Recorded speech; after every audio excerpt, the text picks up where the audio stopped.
চিড়ে গেছে, সঙ্গে চাল নিয়েছি আমি। গুড মর্নিং বন্ধুরা, এইচডি লাইফের আরও একটা নতুন ব্লগে তোমাদের সবাইকে অনেক অনেক স্বাগত। কেমন আছো তোমরা সবাই? আশা করি ভালো আছো, আমিও ভালো আছি। আর এইদিকে দেখো জানলাটা খুলেছি, বাইরে মাসি বাসন মাজতে বসেছে। তো মাসি এসে মাসির কাজে লেগে পড়েছে, আর এদিকে আমিও দেখো আমার কাজে লেগে পড়েছি। জানলাটা পুরোপুরি খোলা ছিল না, ওপাশের জানলাটা খুলে নিলাম, আর এই জানলাটা অর্ধেকটা খুলি। তো পর্দাটা সরিয়ে দিলাম ঘরটা যাতে আলো হয় সেই জন্য। আর এদিকে দেখো জলের বালতি নিয়ে আমি রেডি, এখন ঘরটা ঝাড় দিয়ে ঘরটা আমি মুছে নেব। ঘরটা আমি আগেই ঝাড় দিয়ে নিই, যেহেতু তোমাদের দাদাভাই কাজে বেরোয় সেই জন্য বাসি ঘর আমি আগেই ঝাড় দিয়ে নিই। কিন্তু সেই সময় ঝাড় দেওয়াটা আর সেই রকম হয় না, কেননা ওই সময় বিছানাটাও তখনও পরিষ্কার করা হয় না, শুধু বাসি ঘরে বেরোবে বলে ঘরটা আমি ঝাড় দিয়ে দিই। তো ওদিকে ঘরের কাজকর্ম সব সেরে একবার জামা কাপড় ছেড়ে নিয়েছি, নিয়ে দেখো ঠাকুরের বাসনগুলো আমি ধুয়ে নিলাম। আর এখন দেখো বৃষ্টি নেমে গেছে। ঠাকুরের বাসন কটা ধুয়ে ঘরে ঢুকেছি কি দেখছি বৃষ্টি নেমে গেছে। আর আজ জানো তো ঠাকুরের বাসনগুলো আমি যখন ধুতে গেলাম, ক্যামেরাটা এমনভাবে সেট করেছি কি করে কি হয়েছে জানি না, এত ফাস্ট হয়ে গেছে আমি নিজেই বুঝতে পারিনি। পরে এডিট করার সময় ঠিক করতে চেষ্টা করলাম, কিন্তু ঠিক হলো না। তো যাই হোক বন্ধুরা, দেখো এদিকে রান্নাঘরে আমি আলু আর ডিম সেদ্ধ করে রেখে দিয়েছি। আর বাইরে তো বৃষ্টি পড়ছিল, তোমাদের তো দেখালামই। বৃষ্টির জন্য আজকে বাজারেও যেতে পারলাম না, তাই পাড়ার দোকান থেকে ছাতাটা নিয়ে গিয়ে কটা ডিম নিয়ে আসলাম। এই যে ভাত হয়ে গেছে আর ডিমের ঝোল করব। বৃষ্টি হলে তোমাদের দাদা ভাইকে জিজ্ঞেস করলেই ও বলে খিচুড়ি রান্না করতে, কিন্তু খিচুড়ি দুপুরবেলায় আমার ছেলেও খেতে চায় না, আর ভাইও খায় না, আর আমারও দুপুর টাইমটাতে খিচুড়ি খেতে একদমই ভালো লাগে না। খিচুড়িটা যে আমি খুব ভালোবাসি তা কিন্তু না, অনেক দিন পরে পরে বৃষ্টির দিনে একটুখানি হলে ভালোই হয়, কিন্তু সেটা রাতে। দিনের বেলায় আমি খিচুড়ি খেয়ে আমার পোষায় না, আর সেই কারণেই ডিমের ঝোলটা রান্না করছি। আর এই যে দেখতে পাচ্ছ ডাল, এটা কালকের, আর এই চিংড়ি মাছের মালাইকারিটাও কালকের। এগুলো একটু গরম করে রেখে দেবো। যেহেতু আগের দিনে তরকারি ডাল রয়েছে সেই কারণে আর আজকে বেশি কিছু করলাম না, কেননা ভাইও ঠিক মতন খাওয়া দাওয়া করে না, আমার ছেলেটাও ঠিক মতন খাওয়া দাওয়া করে না। ঠিক মতো খাওয়া দাওয়া বলতে তোমাদের দাদা ভাই আর আমি করি, আমার ছেলের তো খাওয়ার প্রতি কোনো গ্রাহ্যই নেই। আর ভাইয়েরও সেই একই অবস্থা। ডাল তরকারি বলো ভাত বলো আমি তো আমার মতন রান্না করি, আর ভাইয়েরও সেই একই অবস্থা, খাওয়া দাওয়ার এদের কোনো ঠিক ঠিকানা নেই। তো যাই হোক বন্ধুরা, কি কি রান্না করেছি সেগুলো তো তোমাদের বলেছি, দেখিয়েছি। আজকে শুধু ডিমের ঝোল রান্না করেছি, আর এগুলো তো কালকের সব গরম করে রেখেছি। তো চলো, স্নান পুজো তো সকালবেলায় হয়েই গেছে, এবার খাওয়া দাওয়া সেরে নিই, আবার সন্ধেবেলায় কথা হচ্ছে।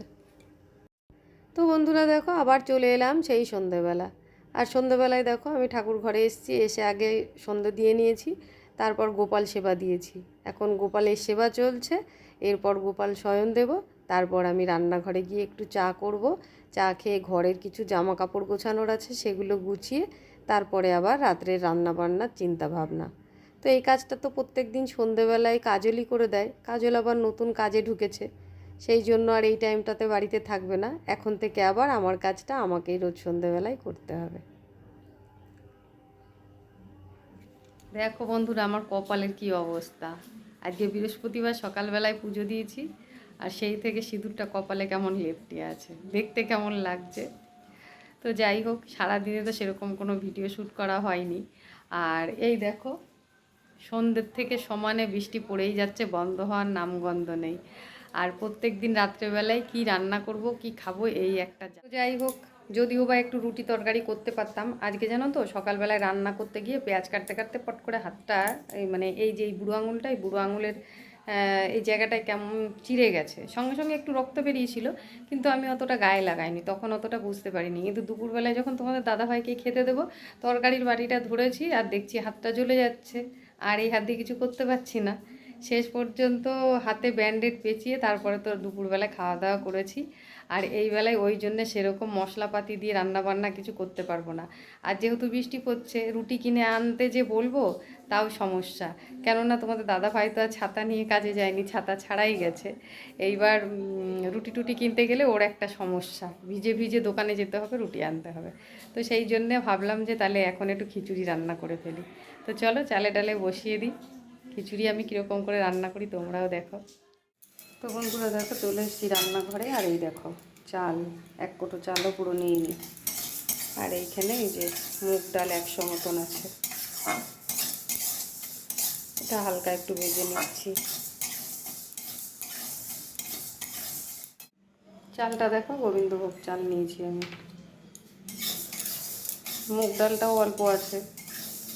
চাল ডাল সমান সমান নিলে খিচুড়িটা খেতে ভালো হয়। কিন্তু যেহেতু বৃষ্টি পড়ছে এখন আর বাইরে বেরোতে পারছি না, যেরকম আছে সেরকম দিয়েই করছি। তো বন্ধুরা দেখো, ডালটা ভাজার পরে চাল ডাল একসাথে রেখে দিয়েছি, আর এইখানে দেখো জল বসিয়ে দিয়েছি। খিচুড়িটা আমি আজকে এর মধ্যেই রান্না করব। এবার চলো এগুলো ধুয়ে নিই।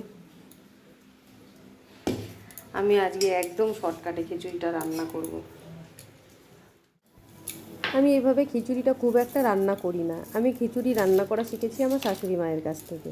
কিন্তু আজকে যেহেতু তোমাদের বললাম আমার হাতের অবস্থা ভালো নেই, তার উপর আবার আমি একটু দেরি করেই রান্নাঘরে এসেছি, সেই জন্য এইভাবে খিচুড়িটা রান্না করছি।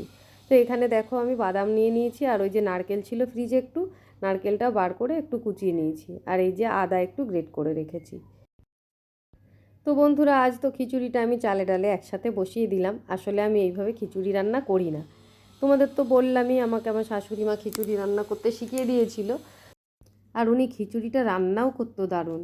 যতই আমাকে শিখিয়ে দিক আর যতই ওনার মতন করে আমি রান্না করি না কেন, ওনার মতন খিচুড়ি কিন্তু আমি আজও রান্না করতে পারি না। তো যাই হোক বন্ধুরা দেখো, এদিকে কিন্তু খিচুড়িটা প্রায় হয়ে এসছে। আমি লবণ হলুদও দিয়ে দিয়েছি, আর চাল ডাল দিয়ে বসানোর পর আমি ওর মধ্যে কাঁচা লঙ্কাও দিয়ে দিয়েছিলাম চিড়ে। আর এদিকে দেখো আমি খিচুড়িটা এবার ফোড়ন দেব। ফোড়নের জন্য আমি নিয়ে নিয়েছি দুটো তেজপাতা, একটু শুকনো লঙ্কা আর একটু গোটা জিরে। খিচুড়িতে সব সময় আমি পাঁচ ফোড়নই দিই ফোড়নে। তোমাদের দাদা ভাই আর ছেলে দুজনার একজনাও পাঁচ ফোড়ন পছন্দ করে না, তো সেই জন্য আজকে ইচ্ছা করেই আমি জিরে ফোড়ন দিচ্ছি। মশলাটা আমি ভালো করে ভেজে নেব আগে।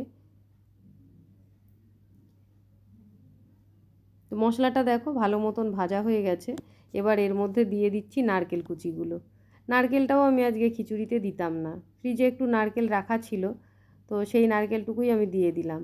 কিছুতে দিয়ে তো খেতে হবে বলো, না হলে তো নষ্ট হবে। সেইটা ভেবেই নারকেলটা আমি কুচি কুচি করে কেটে নিয়েছিলাম, নিয়ে দেখো দিয়ে দিলাম। খুব বেশি নারকেলটা আমি ভাজবো না, কেননা একদম কচি নারকেল, বেশি ভাজলে ভালোও লাগবে না। তো যাই হোক দেখো নারকেলটা আমি হালকা একটু নেড়ে চেড়ে নিলাম। এবার দিয়ে দেবো গ্রেট করে রাখা আদাটা। সব কিছু এবারে একসাথে একটুখানি ভেজে নেব, নিয়ে তারপর খিচুড়ির মধ্যে ফোড়নে আমি দিয়ে দেবো। বৃষ্টির জন্য বাইরে বেরোতে পারলাম না, ঘরে যেটুকু ডাল ছিল সেটুকু দিয়েই আমি খিচুড়িটা রান্না করলাম। চালের পরিমাণটা একটু বেশিই হয়ে গেল আর ডালের পরিমাণটা কম। তো যাই হোক বন্ধুরা, আমার একটা দিক দিয়ে শান্তি আছে, তোমাদের দাদাভাইকে যে জিনিস যেভাবেই রান্না করে দিই না কেন, ওর খাওয়া নিয়ে কোনো ঝামেলা নেই। শুধু একটুখানি লবণটা ঠিক হতে হবে, তাছাড়া আর কোনো সমস্যা নেই।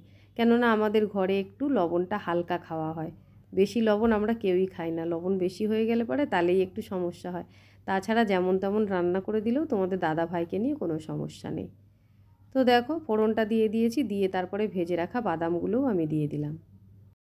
আজ তো সেই সকাল থেকেই বৃষ্টি পড়ছে, আর তোমাদের দাদাভাই বৃষ্টি পড়লেই ও শুধু খিচুড়ি খেতে চায়। তো দিনের বেলা তো হয়নি ঠিকই খিচুড়িটা, কিন্তু এবেলায় দেখো হয়েই গেল। সন্ধেবেলায় বোন ফোন করেছিল, বোনের সাথে ফোনে কথা হচ্ছিল। বোনই তখন আমাকে বলছিল যে তোদের তো খিচুড়ি রান্না হয় বৃষ্টি হলে, জামাইবাবু খিচুড়ি খেতে ভালোবাসে, তাহলে আজকে খিচুড়ি করলি না?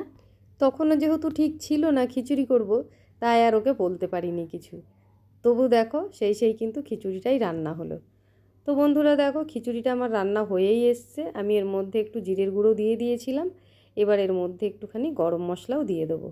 আর ঘি দিলে ভালো হতো, কিন্তু ঘরে আমার ঘি নেই, ঘিটা শেষ হয়ে গেছে, তারপরে আর আনা হয়নি, সেই জন্য ঘিটা দিতে পারবো না। তো বন্ধুরা আমার আজকের ভিডিওটা তোমাদের কেমন লাগলো অবশ্যই কিন্তু কমেন্ট করে জানিও। বিশেষ করে আজকের খিচুড়ি রান্না করাটা তোমাদের কেমন লাগলো সেটা জানিও। তো যাই হোক বন্ধুরা, আজকের ভিডিওটা এই পর্যন্তই। ভালো লাগলে একটা লাইক কমেন্ট শেয়ার করে দিও, আর যদি চ্যানেলে নতুন হয়ে থাকো চ্যানেলটাকে সাবস্ক্রাইব করে আমার পাশে থেকো। চলে আসবো আবার কোনো নতুন ভিডিও নিয়ে, ততক্ষণের জন্য তোমরা খুব ভালো থেকো, সুস্থ থেকো। টাটা বন্ধুরা।